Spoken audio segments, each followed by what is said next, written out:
Greetings, everyone. This is Tim Johnson on recovery, strength, hope, and courage. This is just going to be a short video just to give you an update on how I am, how I'm feeling, and also talk about complacency and boredom in recovery quickly. Um, those of you who sort of see me up on the groups and making comments and stuff will have noticed that I've been conspicuous by my absence for a good few days now. Um, and that's because I became a bit complacent about myself in my recovery. It's a dangerous thing to do. Basically, I got wrapped up in helping everyone else and getting involved with everyone else, really, and ignored my own sort of feelings and needs for a short while. Now, there's nothing wrong at all with helping other people and giving advice, and on the front, fantastic. And it really does help you as an addict, but you can get caught up in it and not drama is the wrong word, but you get caught up in other people's problems, and like I say, you start ignoring your own. And then before long, I was thinking about videos and should I make a video this, and it was all on my mind. And without knowing it, I woke up one morning and had this black depression on, which I couldn't shake off. It was awful. Um, I could put it down to pause and healing and all the rest of it. But I think basically I just took too much on in my mind.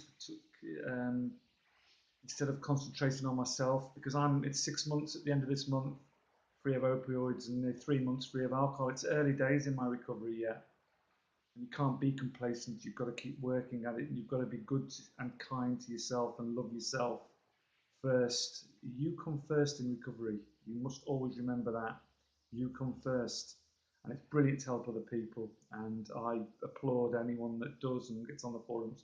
And I'm going to go back on eventually. And if I can help anyone, that's great. And I'll carry on making videos. But I took a step back for a couple of weeks just to get my mind back in order and to concentrate on myself and my diet and my life and my own stuff, basically. And already after a few days of doing that, I feel a lot better.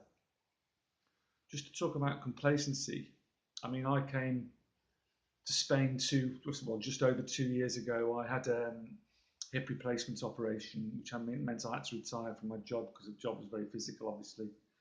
Um, so my wife, and I'm very, very lucky to have a wife like her, and I'll just talk about her for a second. She's supported me all the way through this, all the relapses, all the letdowns, and the times I've let her and the family down.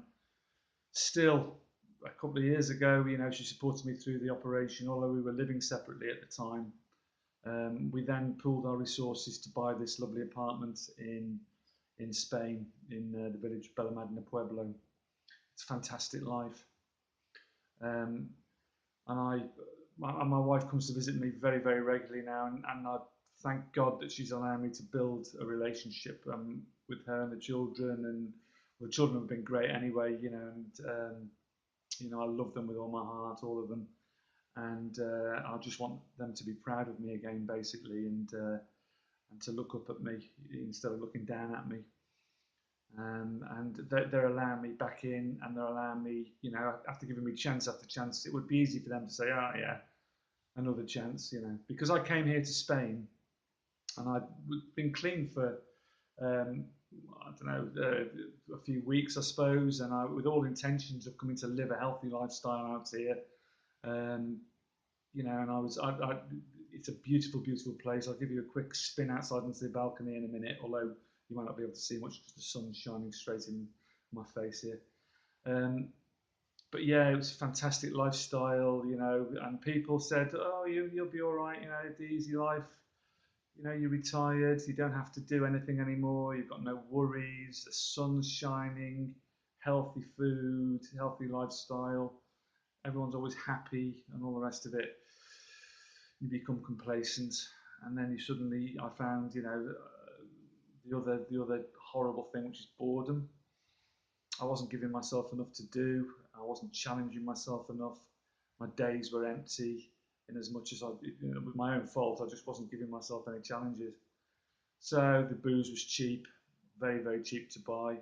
and all the, the addict in me soon sniffed out the pharmacy actually sold prescription painkillers over the counter, tramadol, which is a drug that I not really used in the past. I'd used for morphine and heavier opiates really, and tramadol was always sort of synthetic opiate, and I didn't really know much about it.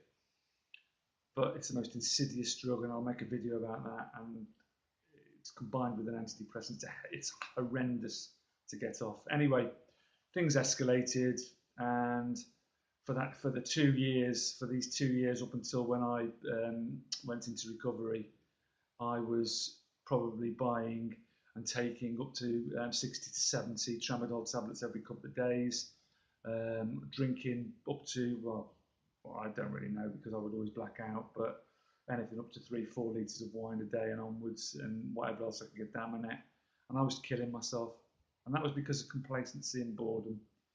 It doesn't matter where you are in the world, how good your life is, if you're an addict and you don't challenge yourself and give yourself goals, you will get bored, and boredom is the addict's worst enemy, and you will relapse, and it will escalate, and it will be worse than the last time because it always is. So yeah, boredom. I now give myself little challenging goals. Every day I sort of fill my whole day. I write now. I do some writing. I've got no pretensions about it being published or anything like that but I write for my own enjoyment, and we'll see what comes of it. I exercise twice a day. I set myself a goal of doing 5 or 6 kilometers in the morning, and same again in the afternoon. I get out in the sunshine as much as I can. I keep a nice garden, and I do gardening every day. Gardening on my balcony, that is.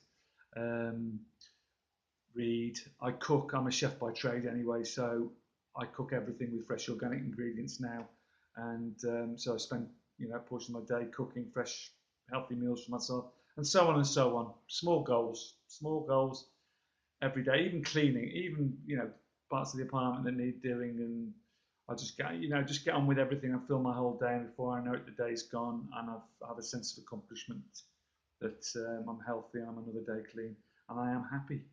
So. But yeah, beware of those two things in recovery: complacency and boredom.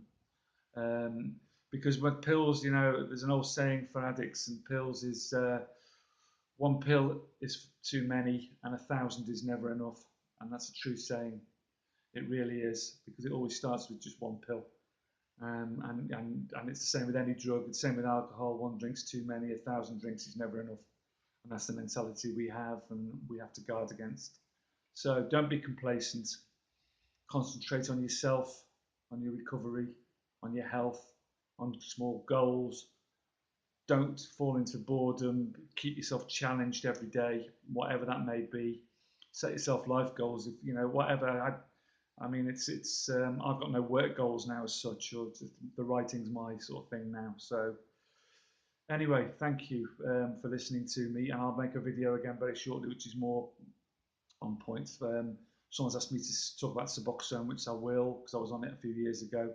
My thoughts on it, and also my withdrawal, and what was different for me this time. I'm going to make those videos for those people, well, for everyone. But anyway, I'll just give you a quick spin, see if you can see on the balcony. I'll just show you what it's like out here at the moment.